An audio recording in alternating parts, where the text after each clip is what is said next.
Hi అండి, అందరు ఎలా ఉన్నారు? బాగున్నారా? అందరూ బాగుండాలి, అందుట్లో మేము ఉండాలండి. ఈరోజు అయితే సొరకాయ పొట్టుతోటి ఎగ్ వేసి ఫ్రై చేస్తున్నానండి. సొరకాయ ఎగ్గు చపాతీలోకి రైస్లోకి చాలా బాగుంటుందండి. ఒకసారి ట్రై చేయండి. ఓకే అండి, స్టవ్ అయితే ఆన్ చేసుకొని ఒక గిన్నె పెట్టుకోండి. గిన్నె అయితే వేడైందండి. ఇప్పుడు ఒక స్పూన్ నూనె పోసుకోండి. నూనె అయితే వేడైందండి. కొద్దిగా ఆవాలు వేసుకోండి. అలాగే కొద్దిగా జీలకర్ర వేసుకోండి.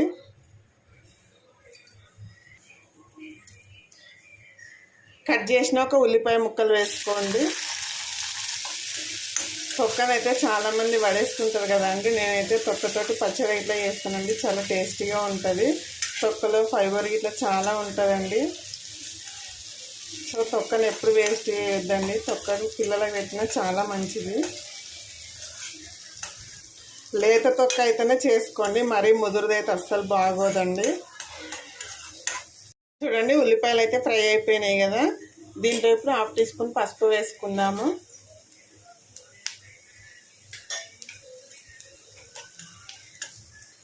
ఇప్పుడు మనం ఈ సొరకాయ తొక్కను వేసుకుందామండి. ఇందులో ఈ తొక్క అనేది బాగా ఫ్రై కావాలండి.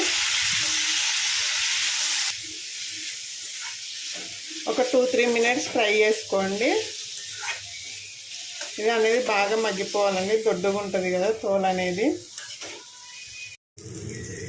చూడండి, బాగా ఫ్రై అయిపోయింది కదా.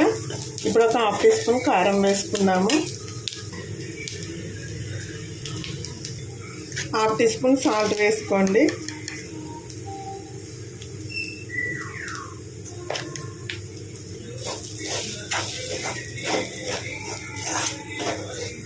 ఇదైతే బాగా మిక్స్ చేసుకున్నాం ఇప్పుడు. ఓకే అండి, అంతా బాగా కలిసిపోయింది కదా. ఇప్పుడు ఇందులో ఎగ్గును వేసుకుందాము.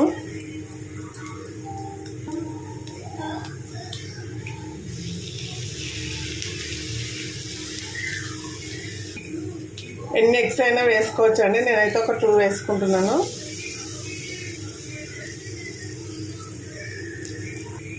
దీన్ని ఇప్పుడే కలపకుండా ఒక 2 మినిట్స్ మూత పెట్టుకోండి.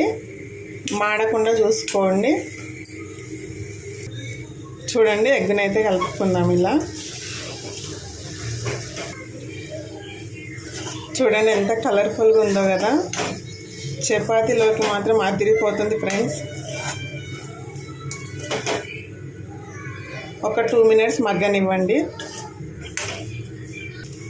ఒక 1/2 టీ స్పూన్ ధనియాల పొడి వేసుకోండి. మీకు ఇష్టం ఉంటే గరం మసాలా వేసుకోండి, లేదంటే ఊరుకున్నా సరే అండి. కొద్దిగా కొత్తిమీర వేసుకోండి.